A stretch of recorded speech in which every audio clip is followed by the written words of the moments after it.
As the year 2024 comes to an end, and with several important events coming up across the globe, world diplomats are expected to be busy attending meetings big and small. One of the biggest events that's just a few days away is the U.S. presidential election, and its outcome is poised to significantly influence global stability, especially with underlying challenges such as the U.S. China rivalry and the regional security concerns. Another is the Apec Summit in Peru, set for November 11th. It's expected to provide an opportunity for countries to advocate for trade agreements and strengthen regional economic ties. Now, following this, the G20 summit in Rio de Janeiro on November 18th will address critical issues like economic recovery and climate change. Amid these events, the prospects for a potential trilateral summit involving South Korea, the U.S., and Japan could gain traction. Key topics there may include regional security and North Korea's nuclear threats, with the U.S. election outcome influencing the level of commitment from Washington. And within the frame today, we will have a better look into these big events. And for this, we invite Choi Hyun-jin, Associate Professor of Kyunghee University of Political Science. Welcome to the show. Thank you for having me. And also joining us online will be Hans Shuttle, Professor of Political Science at Yonsei University. Great to have you, Professor. Hi, Mo-kyung. Great to see you, too. Thanks for having me. Thank you. So, Professor Shuttle, let's start with you. Let's begin with the U.S. presidential election. As we're just a few days away from Election Day, what kind of impact do you anticipate the results to have on global stability, especially considering the current geopolitical tensions? Yes, it's a time of heightened tension, Mo-kyung. It seems like the election couldn't come soon enough in some ways. It seems both a long time coming and yet rapidly approaching. I think if Kamala Harris manages to win, then we will see something pretty close to the status quo in U.S. foreign policy. Harris has made it clear supports the traditional alliances of the United States. She supports Ukraine in its struggle against Russia. She supports continuing the bilateral diplomacy with South Korea and Japan. And pretty much around the world, she sees, I think, the U.S. as having a leading role to play in standing together with democracies in the face of growing assertiveness from some big authoritarian countries. Whereas Donald Trump, if he wins, I think there's some potential change within the U.S. positioning on the war in Ukraine. Trump, of course, has promised repeatedly that he's going to end the war in just a short, very short time, even within a day perhaps, which would imply that he's going to put some pressure on Ukraine to surrender to Russia on terms that will not be attractive to Ukraine. There's also the question as to whether Trump would even keep the U.S. in NATO after having a rather antagonistic relationship with NATO countries in his first term, never mind that the U.S. was actually the leading instigator that formed NATO in the first place at the start of the Cold War in the late 1940s. And also there are questions about U.S. troop deployment in East Asia. And then finally, one final note is that if the result is indecisive next, which it could be because this election is close, and there's also threats from the Trump campaign that they might not accept a defeat if they do not win, that kind of indecisiveness from the U.S. could create some global anxiety over the next several weeks as well. So there is some potential for the election itself to be a kind of geopolitical. Right. Professor, thank you for the elaboration on per different scenarios. Now let's turn to Professor Che. The two presidential candidates, Trump and Harris, have differing approaches when it comes to alliances. The Yoon Suk-yeol administration believes Seoul-Washington alliance will remain unaffected regardless of the outcome of the elections. What are your thoughts on this? Yeah, I agree with the Yoon Suk-yeol administration. So I believe that the U.S.-Korea alliance will stay strong. So no matter who wins the U.S. election next week. So this is because the alliance is based on shared values and long-term interests, not just a short-term convenience. And that's why the President Yoon Suk-yeol has said that the alliance is a deep partnership based on values like freedom, human rights, and the rule of law. And he also emphasized that this alliance is now evolving to so-called nuclear-based military alliance, as both countries are recently agreeing on a joint nuclear deterrence plan. But while the alliance is likely to remain strong, each U.S. administration may approach this alliance somehow differently, as Professor Schroeder pointed out. For example, the former administration of Donald Trump focused on burden sharing, which means that he wanted allies like South Korea to pay more for shared defense costs. So in the past, the Trump administration asked South Korea to increase its financial support for keeping U.S. troops in Korea. And we still remember that at the time we had a very tough negotiation with the Trump administration. On the other hand, a Democratic administration usually supports alliance in a more cooperative way without as much pressure for financial contributions. So Democratic leaders like Kamala Harris have often said they want to strengthen alliance through partnership and also somehow multilateralism. So while the alliance is likely to remain strong, each administration may have different priorities. So South Korea, I believe, will need to stay very flexible and ready to work with whichever administration comes next to keep the alliance strong and also beneficial for both countries. Right. Our Professor Che just mentioned about defense cost sharing, and this is a very key topic in relations with Seoul and Washington. Professor Schroeder, what about you? What kind of potential shifts in U.S. policy could impact the stability of South Korea-U.S. alliance in the next administration? Right, yes, Mo-kyun. There is the possibility that if President Trump has his second term, after all, that he could indeed push South Korea to pay well as much as 10 billion US dollars. I think in a recent speech at the Economic Club in Chicago during the campaign, Donald Trump, Bloomberg News Journal, in that interview he called South Korea a money machine and said the country is ready to pay up a whole lot more. So it sounded kind of like an opening salvo, as if he's already itching to have another round of negotiations to extract more money from. That's one thing, I'm sure. People in the Yoon administration are already bracing themselves if he were to win the election. Last time around, of course, Trump pushed for this kind of higher payment from South Korea. Once Joe Biden, however, assumed the presidency in early 2021, there was a completely different turn in the negotiations. So South Korea's share is now $1 billion US dollars a year. Trump is asking.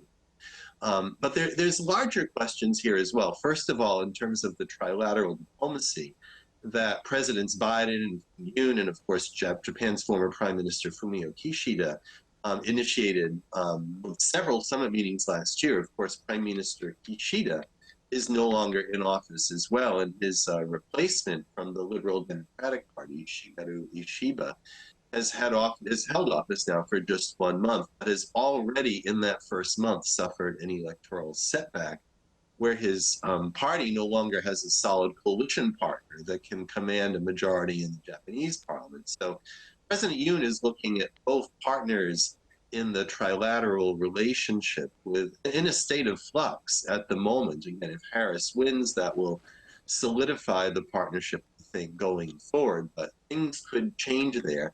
And the other aspect of this that's important to mention, although it's a tricky one, if Trump wins a second term or return term, then he also might perhaps suggest to South Korea that he is more willing to see Korea develop its own nuclear weapons, which is something that Biden has tried very, very hard to avoid. The Washington Declaration, which Presidents Biden and Yoon signed last year, which is intended to really curb South Korea's nuclear ambitions and embed it within a larger collective defense system with the U.S., that is designed to outlast any given president.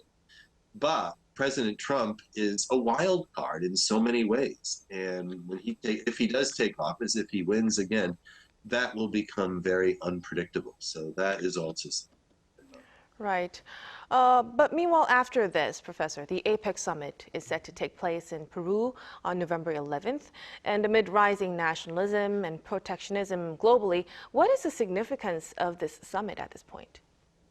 Well, as always, APEC is a chance for 21 member economies, not just countries, that includes Hong Kong and Taiwan, on both sides of the Pacific, not Asia specific, not Latin American specific, but these two regions, these multiple continents of the world would come together and talk about key political and economic issues. So that in itself is very important. And APEC is also an important bilateral venue, a venue for two-way negotiations with all these countries attending the same meeting. Peru, this time the host country, has been under some pressure from China. It is building economic linkage with China. And there's been some pressure from Xi Jinping, according to published reports anyway, that they have been trying to influence who from Taiwan Peru will approve to represent Taiwan at the summit. And this also comes after some published reports that Xi Jinping of China has asked U.S. President Biden to change the language in its Taiwan policy for the U.S. The U.S. currently states that it, quote, does not support the independence of Taiwan, but Xi has apparently asked the U.S. opposes Taiwanese independence. So these kinds of questions might be lurking in the background at APEC, along with all the economic dialogue as well. And one more note, this will be Joe Biden's final APEC summit. You could see a kind of tribute to that veteran politician, 50 years ago. Right, so a lot of bilateral talk opportunities will be available there. Now, staying with APEC, Professor Che, for South Korea, what kind of proactive role do you think the country could take in the APEC summit, especially because the country is hosting the APEC meeting planned in Gyeongju next year? What kind of outcomes can we really realistically aim for South Korea? Okay, for the upcoming APEC summit in Peru, South Korea can play a very active role by leading projects on sustainable supply chain and digital transformation, and also AI cooperation across the Asia-Pacific region. For example, recently, South Korea's Ministry of Trade, Industry, and Energy received strong support for projects for building a sustainable supply chain and promoting the digital economy, especially in the field of AI. So I believe this initiative led by South Korean government will allow South Korea to lead more discussion on reducing digital divides and setting digital trade standards, and also encouraging low carbon practice across APEC member countries. And furthermore, as you just mentioned, we will host the next 2 years APEC summit in Gyeongju.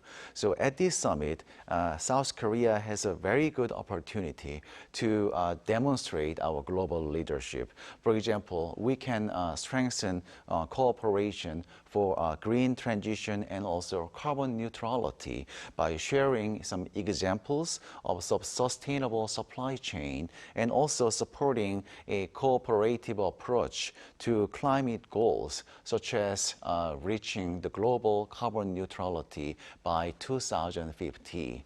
And in addition, there is an official vision for APEC, and we call it Putrajaya APEC's vision by 2040. So this vision focuses on trade, innovation, and also sustainable growth for shared prosperity. So I believe that South Korea's leadership at the next year's summit in Gyeongju could open the way for our long-term strategies that support this shared vision. So by hosting this APEC summit, I believe South Korea has a chance to show its dedication to achieve these goals, and also establish itself as a key leader for sustainable and also digital-focused development in the Asia-Pacific region. Wow, that's very good to hear. Let's look forward to the meeting. Now, following the APEC summit, the G20 summit will convene in Rio de Janeiro on November 18th. Professor Shuttle, what key issues are expected to be addressed there, and what kind of contribution could South Korea make?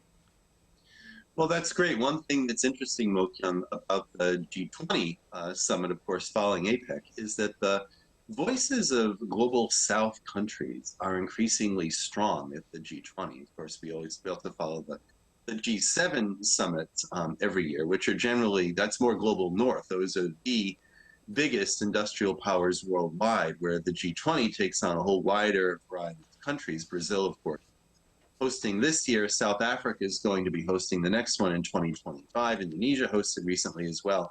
So there's been more emphasis at the G20 on development issues. And this year, indeed, actually picking up on Professor Che's comments on APEC, the digital divide, the global digital divide, that is increasingly a topic of interest for the G20 to address as well. So it's quite likely, I think, that South Korea could find a way to contribute to that, all kinds of ways, whether or not it would be providing more infrastructure for universal access around the world, or also trying to chart out more of a position for itself with regard to the growth of artificial intelligence. There are all kinds of ways, I think, that Korea could come to the table at the G20 meeting with very specific ideas on how to further the well-being of all in terms of logical interconnectivity. Right. We will take a close eye on that. Now, just as our Professor Shuttle just mentioned, multilateral meetings like the APEC and G20 could lead to significant bilateral engagements. Professor Che, with Xi Jinping, the Chinese President Xi Jinping attending APEC, what kind of prospects do you think there are for Seoul Beijing summit to be realized, and why is this so important at this time around? Yes, so we expect some meeting between Yoon Suk-yeol and Xi Jinping at this Peru Apec Summit. So actually, in September this year, the 40 ministers of both countries, they met together and they agreed to hold a high-level meeting at the upcoming multilateral events. So this shows that both countries are interested in holding a summit at the APEC. And I think that the meeting at this time is very important, especially with the current global and regional issues, because there are growing concern about global security as North Korea dispatch ground troops to Ukraine, and also there is a growing concern about North Korean ICBM tests, and also they continue to send some trash balloons to South Korea. So with this kind of growing tensions in the Asia-Pacific region, the both country cooperation between South Korea and China is crucial to help keep peace and stability in the region, especially in the Korean Peninsula. And also economically, the both countries are also facing the global challenges, and this summit could open discussions on trade, investment, and also supply chain issues between the two countries. And these talks could lead to more some concrete strategies that would benefit both countries. So in short, I believe South Korea-China summit at the upcoming APEC would be a very well-timed and also strategic chance to strengthen their partnership and also to address global security concern. Right. So you mentioned the importance of China's role in this, especially this kind of times. How do you think then the Yoon administration should move forward with its diplomacy with China? Yes. Right. So this is important because we host next year's APEC Summit, and it is held in Gyeongju, right? And we expect that Xi Jinping may visit the South Korea, and there will be a bilateral summit meeting this year and also next year. And we need to make the most of this opportunity. To achieve this goal, I think we need to focus on a few key areas. The first issue is the Yoon administration can use this chance to discuss regional security, especially regarding the Korean Peninsula. As I mentioned earlier, there are growing concern about North Korea's provocation. So it is essential to involve China in constructive talks about maintaining stability. And China play a crucial role in this area, and the joint efforts could lead to more effective strategies to handle these security issues. Right. And on the economic front, both countries are facing global economic challenges, And the summit would be a good place to discuss ways to strengthen trade, investment, and especially economic security, the stability of a supply chain. So for example, the South Korea somehow depends on China for important materials needed for semiconductors and also battery. So it is important that both countries cooperate together to keep the supply chain very steady. In addition, South Korean battery companies like LG Energy Solution and SK Innovation, they need to work more closely with the Chinese partners to secure lithium and also nickel, which are very important for electronic vehicles batteries. Right. Professor, really quickly, we're running out of time. How do you think South Korea could leverage its position to address regional securities, especially with North Korea's upcoming, kind of threats? Yes, so we need to address some security issues using in the G20 and also APEC, and there are several areas. The first is the South Korea can build a stronger cooperation with the United States and Japan. So by working closely with these both two countries, South Korea can show a unified front on security concern. And I believe this would help with joint military exercise, shared intelligence, and sending a clear message to North Korea about the strengths of this trilateral alliance. The next issue is South Korea can push for tougher and stronger sanctions and more diplomatic pressure on North Korea. So by working with the other countries at APEC and also G20, South Korea can expand the support for stopping North Korean nuclear activities. All right, professors, thank you so much for the clear explanation. I'm afraid we will have to wrap up our discussion here. Professor Che and Professor Shuttle, thank you so much for your time and your insights tonight. We appreciate it. Thank you very much. Thank you. Thank you for joining us on Within the Frame. This was Kim Mo-gyun. Be sure to tune in next time as we continue to explore the stories that matter. Until then, stay informed and engaged.